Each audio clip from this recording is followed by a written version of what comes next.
Hey everyone, welcome back to our channel. So, in today's video, we are going to start the chapter number 2 of history, that is Russian Revolution. And it's a quite lengthy chapter, but I will try to complete it within the one video. The chapter contains most of the questions which can come in the exam. As you can see, the previous CBSE papers, you will get it. In this video, you will also getting the link of handwritten notes in the description box. You can directly download the notes by clicking on the link. So let us start the chapter without wasting any time. First, we will discuss about some important characters that is given in the chapter. First character is Tsar Nicholas II. Tsar Nicholas II was a powerful monarch of Russia and ruled 1894 to 1917. Tsar Nicholas II Russia का एक powerful monarch था जिसने 1894 से 1917 तक राज किया। अब यहाँ पर रशिया में उस टाइम किंग के लिए जार यूज होता था जिसका मतलब स्पेलिंग होती है TSAR या फिर हम CZAR भी हम स्पेलिंग में डाल देते हैं कभी कभार। और जो उसकी वाइफ थी उसका नाम था जरीना अलेक्सेंड्रिया और वो जर्मन ओरिजिन की थी। जरीना यहाँ पे क्यून के लिए यूज हुआ है जरीना। उसके बाद यहाँ पे सेकंड कैरेक्टर आते हैं कार्ल मार्क्स। कार्ल मार्क्स एक फिलोसोफर थे और इनकी फिलोसफीज थी सोशलिज्म के रिगार्डिंग। अब सोशलिज्म इस चैप्टर का मेन पूरा बेस है। इसमें क्या होता है सोशलिज्म? सोशलिज्म का मतलब होता है समाजवाद। हिंदी में बताऊं, समाजवाद। समाजवाद यानी सोशलिज्म में होता ये है जो पूरी की पूरी गवर्नमेंट की पावर है, यानी मतलब पूरी की पूरी जो पावर है वो गवर्नमेंट के हाथ में होती है। गवर्नमेंट सब कुछ डिसाइड करती है और जो इंडिया की इकोनॉमी होती है वो बिल्कुल क्लोज होती है। इंडिया नहीं, किसी भी कंट्री की जो इकोनॉमी होती है वो पूरी क्लोज होती है, यानी कि किसी और कंट्री से ट्रेड करना बिल्कुल भी नहीं होता है।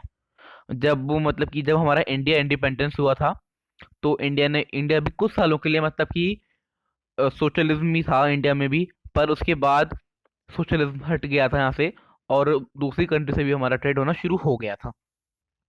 जो कार्ल मार्क्स था उनकी जो फिलोसफीज थी इनकी वजह से मतलब जो रिवॉल्यूशन था उसका फाउंडेशन तैयार हुआ था। अब हमारे पास थर्ड कैरेक्टर आता है व्लादिमीर लेनिन।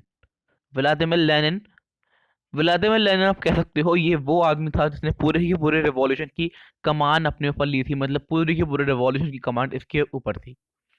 उसके बाद फोर्थ कैरेक्टर हमारे पास आता है जोसेफ स्टालिन। जोसेफ स्टालिन यानी कि व्लादिमीर लेनिन ने व्लादिमीर लेनिन के बाद जो कमांड रिवॉल्यूशन की मिली वो मिली थी जोसेफ स्टालिन को। अब जब जार निकोला सेकंड का वहां पर राज था तो वहां पर कौन सी डायनेस्टी राज करती थी? उस वहां पर थी रोमनोव डायनेस्टी। Romanov dynasty. और इस डायनेस्टी ने कब से कब तक राज किया? इसने 1613 से लेके 1970 तक इस डायनेस्टी ने राज किया, यानी कि अराउंड 3 सेंचुरीज तक इस डायनेस्टी ने राज किया। तो ये रशियन एम्पायर था, ये काफी बड़ा एम्पायर था। इसके अंदर बहुत सी कंट्री आती थी जैसे कि मॉस्को, फिनलैंड, लेटिनिया, लिथुआनिया, बहुत सारी कंट्रीज थी। काफी बड़ा एम्पायर था। जो ये रशियन सोसाइटी थी उस टाइम पर वहाँ पे जो मेजर रिलीजन था वो आपका था Russian Orthodox Christianity. Russian Orthodox Christianity. वहाँ पर और भी रिलीजन थे, कैथोलिक्स, प्रोटेस्टेंट्स, मुस्लिम्स, बुद्धिस्ट। और जो रशिया था उस टाइम पर एक एग्रेरियन कंट्री था। एग्रेरियन कंट्री का यहाँ पर मतलब होता है जो कि कंट्री पूरी तरीके से एग्रीकल्चरल कंट्री हो, मतलब कि यहाँ पर 85% ऑफ एम्प्लॉयमेंट था वो एग्रीकल्चर से ही रिलेटेड था, यानी कि जो का मेन एम्प्लॉयमेंट एग्रीकल्चर ही था। वहाँ पर कुछ छोटी छोटी फैक्ट्रीज भी थी, मतलब कि क्राफ्ट वर्कशॉप थी, हैंडमेड क्राफ्ट वर्कशॉप थी, इस तरीके की छोटी छोटी फैक्ट्रीज वहाँ पर थी। और ये कहाँ पर थी? ये सेंट पीटर्सबर्ग में थी। ये जगह का बहुत मतलब क्वेश्चन आता है। सेंट पीटर्सबर्ग, इसका नाम बाद में बदल दिया गया था और नाम बदल के रख दिया गया था सेंट पेट्रोग्राड। और मेनली क्वेश्चन आता है कि जो रशियन रेवोल्यूशन है, जो रशिया में रेवोल्यूशन है वो रशिया की कौन सी सिटी से स्टार्ट हुआ था? तो इसका आंसर सेंट पेट्रोग्राड ही आता है। और जो वहां पर जो उनके वर्कर्स थे उनकी बहुत ही बुरी सैनिटेशन कंडीशंस, बहुत ही बुरी कंडीशंस थी वर्कर की थी। अब condition of Russia till beginning of 20th century. यहाँ पर मतलब कि बहुत जो वर्कर्स थे उनके लिए बिल्कुल भी अच्छी कंडीशंस नहीं थी। वर्कर्स को बहुत ही अपनी बुरी जिंदगी यहाँ पे गुजारनी पड़ रही थी। जो यहाँ के वर्कर्स थे उन्हें जो वर्कर्स डिफरेंट क्लास के थे उन्हें अपने ऊपर कुछ अहंकार भी था। पर ये एक साथ जुड़े और उन्होंने जो उनके साथ गलत हो रहा था उसका खिलाफ उन्होंने आवाज करी। इनके साथ गलत क्या होता था, इनके साथ एक्सप्लॉयटेशन होते थे, जैसे कि इन्हें बिना किसी वार्निंग के डिसमिस कर दिया जाता था और बहुत पुअर वर्किंग कंडीशन थी। इन्हें डोमेस्ट्रीज में सोना पड़ता था और शिफ्ट वाइज। और जो सारा का सारा प्रॉफिट होता था वो फैक्ट्री ओनर के पास जाता था।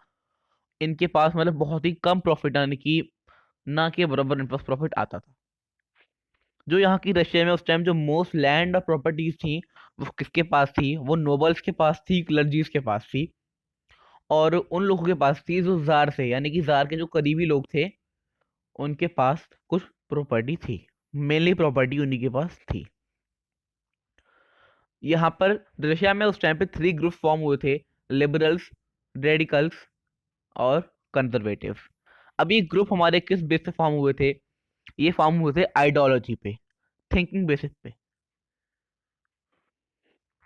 अब जो लिबरल्स थे इनका क्या था?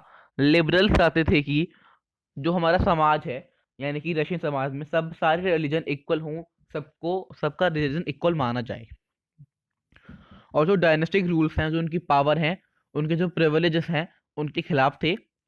और ये चाहते थे कि जो गवर्नमेंट हो पार्लियामेंट्री गवर्नमेंट हो।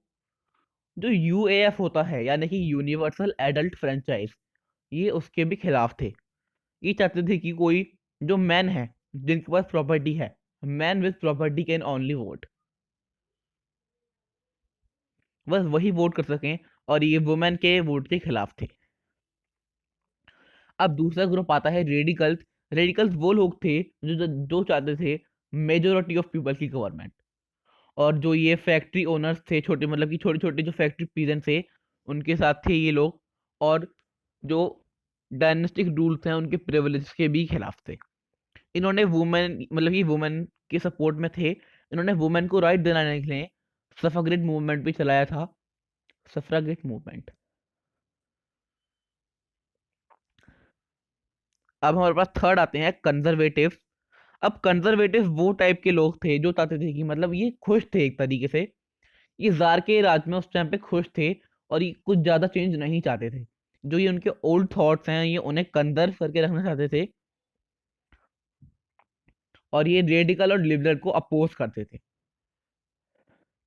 यहाँ पे एक पॉइंट होता है आपको याद रखना होता है कि जो रशिया था वहां पर 1914 तक जो सारी की सारी पार्टीज थी वो इलीगल थी। पर उस टाइम वहां पे एक पार्टी फॉर्म हुई थी जिसका नाम था आरएसडीपी, यानी कि रशियन सोशल डेमोक्रेटिक पार्टी। जो ये पार्टी थी इसका मेन मोटिव था सबको इक्वलिटी दिलाना। अब ये फाउंड कब हुई थी? ये फाउंड हुई थी 1898 में। और ये मतलब कि सोशलिस्ट जो लोग थे, जो समाजवादी लोग थे, उनके द्वारा ये फाइंड की गई थी। और किसके आइडियाज पर ये फाइंड की गई थी? ये कार्ल मार्क्स के जो आइडियाज थे। अब कार्ल मार्क्स के मतलब जो मेन आइडियाज थे उनमें से हम एक मेन आइडिया आता है, हम वो पढ़ते हैं क्या उनका आइडिया था। जो सोशलिस्ट लोग थे वो चाहते थे कि जो फैक्ट्री का जो ओनर है वो 50% ऑफ प्रॉफिट रखे और 50% ऑफ प्रॉफिट पीजेंट्स को या फिर फैक्ट्री वर्कर्स को दे दे।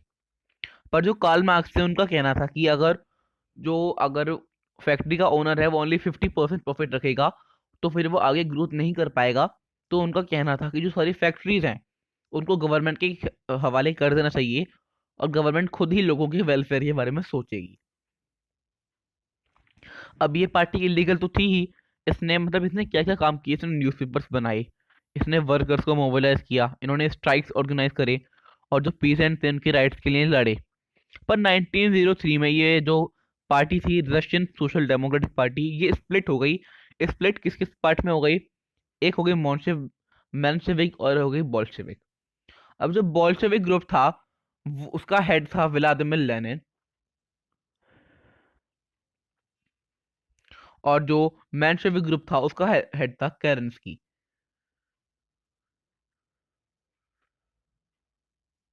अब केरेंस्की की स्पेलिंग कहीं अलग हो सकती है, वहाँ पे के से भी शुरू हो सकती है, आप बुक में एक बार चेक कर सकते हो। अब जो बोल्शेविक लोग थे इनका मानना ये था जो ये डिक्टेटरशिप का रूल है ये हट जाना चाहिए, और रूल यहाँ पर जो छोटे छोटे वर्कर्स हैं यहाँ पे उनका ही रूल होना चाहिए। अब जो ये मॉन्शेविक थे, मॉन्शेविक चाहते थे कि जो जो पार्टी हो वो डेमोक्रेटिक हो, यानी कि सबके लिए इक्वल हो। यहाँ पर एक और फैक्ट आता है, रशिया में दो टाइप के, मतलब कि दो टाइप के कैलेंडर्स होते हैं, जूलियन कैलेंडर और होता है जॉर्जियन कैलेंडर। अब जो रशिया था वो जूलियन कैलेंडर प्रेफर करता था, और जो अदर कंट्रीज थी, मेनली कंट्रीज, वो जॉर्जियन कैलेंडर को रखती थी। अब इन दोनों में मेन डिफरेंस क्या था, मतलब कि जो जॉर्जियन कैलेंडर होता है वो 13 डेज आगे चलता है जूलियन से, 13 डेज मोर देन जूलियन।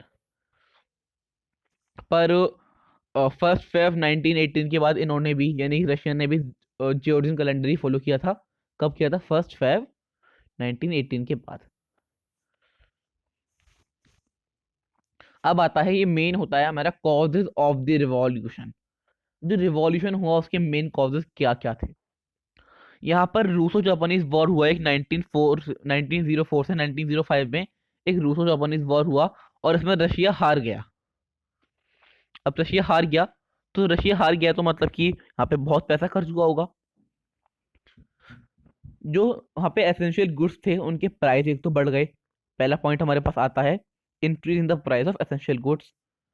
अब जो वर्कर्स थे उनके वेजेस थोड़े कम हो गए थे, तो उन्हें राइट्स, मतलब कि वो अच्छे अच्छे रहन सहन के लिए, अच्छे वेजेस के लिए डिमांड करने लगे। उस टाइम पर जो 4 मेंबर्स थे असेंबली के, रशियन वर्कर की असेंबली के, मतलब कि उन्होंने क्या किया, उन्होंने स्ट्राइक करना शुरू किया और उन्होंने पेटिशन डाला। और पेटिशन के बाद उसके कुछ दिन बाद ही कम से कम 1,10,000 वर्कर्स ने स्ट्राइक कर दिया। किसके लिए स्ट्राइक किया? उन्हें उन्हें पहली बात तो चाहिए था उन्हें काम कम करना पड़े, लेस वर्क टाइम, वेजेस थोड़े ज़्यादा मिले, यानी कम काम करना पड़े, यानी कि उन्हें 13-14 घंटे लगातार उन्हें काम करना पड़ता था, और विदाउट कुछ भी रेस्ट के। उनकी जो राइट्स हैं, उनके वेजेस हैं, उनमें इम्प्रूवमेंट आई। अब जो ये स्ट्राइक थी इसको लीड किसने किया था? उसको लीड किया था फादर गैपोन ने। अब जो मैं आपको बताऊंगा, आपको ये बहुत ध्यान से सुनना जो बता रहा हूँ मैं, क्योंकि ये इसका मोस्टली टाइम क्वेश्चन आता है, ये क्या होता है। तो मतलब ये कहाँ पर गए थे फादर गैपोन के साथ? ये पहुंचे थे विंटर पैलेस में। विंटर पैलेस कौन सी जगह है? विंटर पैलेस वो जगह है जहाँ पर जार की सारी असेंबलीज वगैरह फॉर्म होती थी। अब वहां पर पहुंचे तो जार ने क्या किया, जार ने जो उसकी पुलिस थी उसको कहा कि इन पर अटैक कर दो। और जब जार की पुलिस ने वहां पे अटैक किया तो उसमें से कम 100 लोग तो वहां पे मारे गए, 100 were killed and 300 were bounded, 300 लोग जख्मी हो गए। और इसी इवेंट को ब्लडी संडे कहा जाता है। मैं जब भी बोल रहा हूँ कि क्वेश्चन हर बार आता है, define the event bloody Sunday. तो ब्लडी संडे आपने पूरा पढ़ लिया। ब्लडी संडे के बाद से ही इस टाइप की सीरीज का होना शुरू हो गया, और इसको हम 1905 रिवॉल्यूशन भी कहते हैं। इसके बाद क्या हुआ, जार पर एक प्रेशर आया, और जार पर प्रेशर आया तो जार ने क्या किया, जार ने अपना अक्टूबर मैनिफेस्टो रिलीज कर दिया। अक्टूबर मैनिफेस्टो। अब इस मैनिफेस्टो में क्या था? इस मैनिफेस्टो में जहार ने कहा कि वो एक डेमोक्रेटिक, यानी कि पार्लियामेंट्री फॉर्म ऑफ गवर्नमेंट बनाएगा, और उसको नाम मिला ड्यूमा। और आज भी रशिया की जो गवर्नमेंट है वो ड्यूमा ही है। और जो वहाँ पे, और जो जैसे कि हमने रशियन सोशल डेमोक्रेटिक पार्टी पढ़ा, आरएसजीपी, और भी जो इलीगल पार्टीज थी, मतलब जो भी अलग अलग पार्टीज थी, उन्हें इलीगल घोषित कर दिया गया। अब 75 दिन यानी कि 75 डेज के बाद जो पहली ड्यूमा गवर्नमेंट थी वो डिसमिस हो गई, और 3 महीने के बाद, 3 महीने के अंदर अंदर वो दोबारा इलेक्ट हो गई। अब जो ये दूसरी ड्यूमा बनी थी ये भी फॉर्म हो गई, मतलब ये भी गिर गई। तो उसके बाद जो जार था उसने जो थर्ड ड्यूमा बनाई वो ऐसे लोगों के साथ बनाई, यानी कंजर्वेटिव के साथ बनाई, जो कि जार के राज में खुश थे, उन्हें बहुत कम ही चेंज चाहिए थे। मतलब ये इसकी स्ट्रेटेजी थी कि उसने इनके साथ क्यों बनाई, इसलिए बनाई क्योंकि ये लोग ज़्यादा स्ट्रगल, यानी कि ज़्यादा कुछ नहीं कहेंगे। उसके इसके बाद आता है स्टार्ट ऑफ एक्चुअल रिवॉल्यूशन। अब 1914 में रिवॉल्यूशन स्टार्ट हो गया, और जो 1914 में रिवॉल्यूशन स्टार्ट हुआ इसको हम कहते हैं phase one of revolution. Phase one से यहाँ पे हमारा मतलब है, फेज वन को हम कहते हैं फेब्रवरी रिवॉल्यूशन।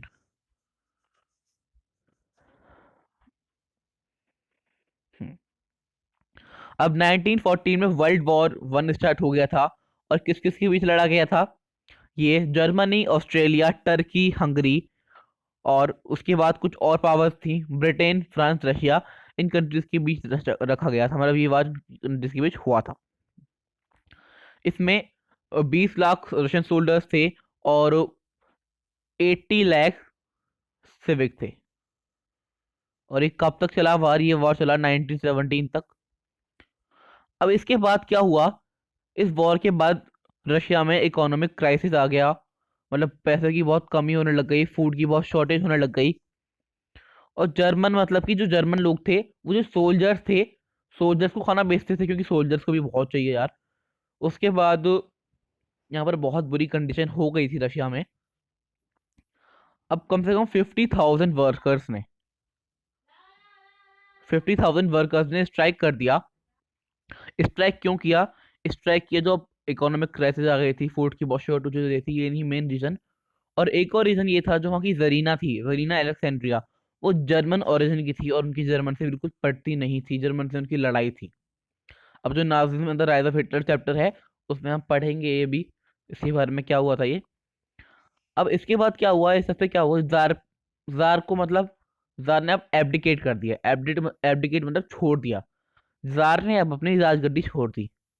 कब छोड़ी? ये क्वेश्चन आता है 2 मार्च 1917 को जार ने अपनी गद्दी छोड़ दी। इसके बाद हमारा शुरू होता है फेज टू। फेज टू जिसको हम बोलते हैं अक्टूबर रेवोल्यूशन भी हम कहते हैं। अब इसमें क्या हुआ, मतलब जो जार ने छोड़ दिया, तो उसके बाद ड्यूमा को भी मतलब की डिसमिस कर दिया गया। और जो वहां पे नई गवर्नमेंट फॉर्म हुई मेंशेविक्स की, जिसका कौन लीडर था? केरेंस्की इनका लीडर था। अब गवर्नमेंट तो फॉर्म हो गई। जो बोल्शेविक के लोग थे, उन्होंने कहा कि हमें रिफॉर्म चाहिए, हमें बदलाव चाहिए। इसके बाद क्या हुआ, मतलब जो मेंशेविक की गवर्नमेंट थी, उसने क्या किया, उसने अपने जो लीडर्स थे, यानी कि जो पुलिस वगैरह थे, उनके साथ मिलके बोल्शेविक के लीडर्स को अरेस्ट करा दिया, और उसमें से कुछ मरे भी थे। और जिस आर्मी की उसने हेल्प ली थी, उसको हम रेड गार्ड बोलते हैं। किसकी हेल्प ली थी? रेड गार्ड्स की उसने हेल्प ली थी, मेंशेविक्स ने। इस रिवॉल्यूशन में कुछ भी खून खराबा नहीं हुआ था, तो उसको हम ब्लडलेस रिवॉल्यूशन भी बोल देते हैं। Bloodless revolution. तो अगर आता है कि एक मार्क में, which revolution is also called bloodless revolution, so October revolution, which was phase 2 of Russian revolution, is also called bloodless revolution. Move on to our next part. अब हमारे पास आता है सिविल वॉर। अब सिविल वॉर किस किस के बीच में हुआ था? Reds versus green versus white. अब रेड कौन, यहाँ पे रेड्स किसके लिए बोला गया है? यहाँ पे रेड बोला गया है बोल्शेविक्स के लिए। अब ग्रीन बोला गया है जो सोशलिस्ट लोग थे उनके लिए। और जो व्हाइट बोला गया है प्रो जारिस, जो जाके पहले सपोर्टर थे, छोटे छोटे लैंड लॉर्ड्स या फिर फैक्ट्री ओनर्स, वो। अब ये सिविल वार इन लोगों के बीच में हुआ। तो वहां पर बोल्शेविक पार्टी थी, बोल्शेविक गवर्नमेंट थी, उसका नेम चेंज हो गया और उसका नेम पड़ गया रशियन कम्युनिस्ट पार्टी। अब जो बोल्शेविक्स थे, अब इनके जो इलेक्शंस हुए, पर ये हार गए। और जो लेनिन था उनका लीडर, उसने 1918 में उनकी असेंबली थी, उसको डिसमिस कर दिया। उसके बाद जो रशिया था वो एक वन पार्टी स्टेट बन गया था, और जो वहाँ पे ट्रेड यूनियंस थे वो भी उस पार्टी के अंडर कंट्रोल में ही आते थे। अब जो पुलिस थी, उसने जो बोल्शेविक के लीडर थे, जो उनके रूल्स थे, मतलब कुछ लोग उन रूल्स के खिलाफ भी थे, उनको क्रिटिसाइज भी करते थे, तो पुलिस का काम था उन लोगों को पनिश करना। अब यहाँ पर हमारा मेन चीज आती है लेनिन की थीसिस। अब लेनिन ने अप्रैल थीसिस करी थी एक, उसके हम मेन पॉइंट पढ़ लेते हैं। पहला पॉइंट आता है कि लैंड रीडिस्ट्रीब्यूशन। जो लैंड बड़े बड़े फैक्ट्री ओनर्स ने जब्त कर रखा था, या फिर बड़े बड़े लोगों के पास जो लैंड था, उसे डिस्ट्रीब्यूट किया गया पीजेंट्स के लिए। और उसने जो सारे के सारे बैंक थे उन्हें गवर्नमेंट बैंक बना दिया, नेशनलाइज कर दिया। तो ये मेन पॉइंट है लेनिन की अप्रैल थीसिस के। अब आते हैं fight between red versus green and white. अब जो ये पूरा का पूरा जो रशियन एम्पायर था, ये जो अब इसमें फ्रांस आता है, अमेरिका आता है, एटसेट्रा में आते हैं, ये सारा एरिया किसके कंट्रोल में आ रहा था? ग्रीन और व्हाइट के कंट्रोल में आ रहा था। और ग्रीन और व्हाइट कौन कौन थे? ग्रीन हमारे सोशलिस्ट थे और व्हाइट हमारे प्रोजारिस्ट थे। अब जो ये ग्रीन और व्हाइट थे, इसने जो रेड गवर्नमेंट है, बोल्शेविक गवर्नमेंट के खिलाफ इन्होंने लड़ा। इसमें किलिंग हुई, लूटिंग हुई। और मतलब कि जो ये लोग थे, इनके लिए मतलब कि लोगों के दिलों में हेटर्ड आ गया, हेटरेट बढ़ गया। उसके बाद जो न्यू रशियन, जो नॉन रशियन नेशनलिटी थी, मुस्लिम थी, और उन्होंने बोल्शेविक को सपोर्ट किया। और वहां पर दिसंबर 1922 में एक यूएसएसआर बन गया, सोवियत यूनियन सोशल रिपब्लिक। वहां पर उसकी फॉर्म हो गई। आप सुनते भी हो यूएस के बारे में, सोवियत संघ जिसे हम कहते हैं। जो इंडस्ट्रीज थी, बैंक थी, सारे नेशनलाइज कर दिए गए। वहां पर एक कलेक्टिव फार्म सिस्टम स्टार्ट कर दिया गया था। वहां पर 5 ईयर प्लान भी बने गए थे, मतलब कि अब हमने जो हमारी इंडिया थी उसने 5 ईयर प्लान सब बंद कर दिए हैं, और पर हमारी जो इंडिया है उसने भी 5 ईयर प्लान रशिया से ही लिए हैं। आपको पता होगा 5 ईयर प्लान में जो एग्जीक्यूटिव होता है या फिर लीडर होता है, उसको इतना टाइम दिया जाता है 5 ईयर का, और उसे इतना विकास कराना होता ही होता है। तो हमारे ये 5 ईयर प्लान कहलाते हैं। उसके बाद आता है हमारा मेन चैप्टर, खत्म ही होने वाला है बिल्कुल, कलेक्टिवलाइजेशन ऑफ स्टालिन।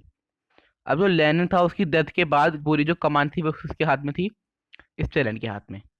अब स्टालिन ने अपना एक नया प्रोग्राम निकाला था, जो था कलेक्टिवलाइजेशन ऑफ फार्म्स। अभी कलेक्टिवलाइजेशन का प्रोग्राम क्या था इसका? अब इसका ये प्रोग्राम था जो कि सारे फार्मर्स हैं, उनके अलग अलग जो फार्म्स हैं, अलग अलग फार्म्स ना होकर उन पूरे फार्म्स को एक फार्म बना दिया जाए, और फार्म पर जो भी प्रॉफिट होगा उस प्रॉफिट को सारे जो फार्मर्स हैं उसको ले लेंगे। पर 1927 से 1928 में इसकी प्रॉब्लम हो गई, ग्रेन प्रॉब्लम हो गई। और 1929 से 1930 में फेमाइन आ गया, और फेमाइन में 4 मिलियन की डेथ भी हो गई। मतलब कि जो ये लाइव स्टॉक कलेक्टिवलाइजेशन वाला प्रोग्राम था, बहुत लोग इसके खिलाफ थे, मैनी पेशेंट्स के खिलाफ थे।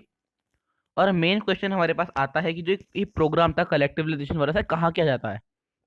इसको कहा जाता है कॉलकोहॉस, कॉलखोस। किसने स्टार्ट किया था? ये स्टार्ट किया था जोसेफ स्टालिन ने। अब मतलब कि जो लोग इसके खिलाफ थे उसमें से 2 मिलियन लोग टॉर्चर किए गए थे, जेल में रखा गया था।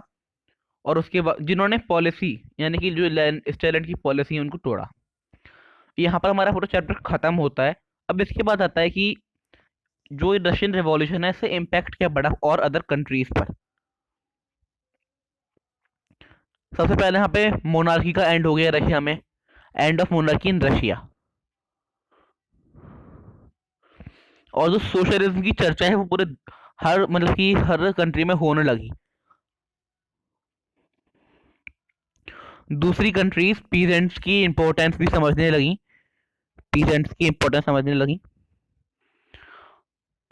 मतलब मेन तो हमारे यही था। और जो पीसेंट थे उनको भी अपने पावर के लिए कुछ मिला कि हम भी कुछ कर सकते हैं।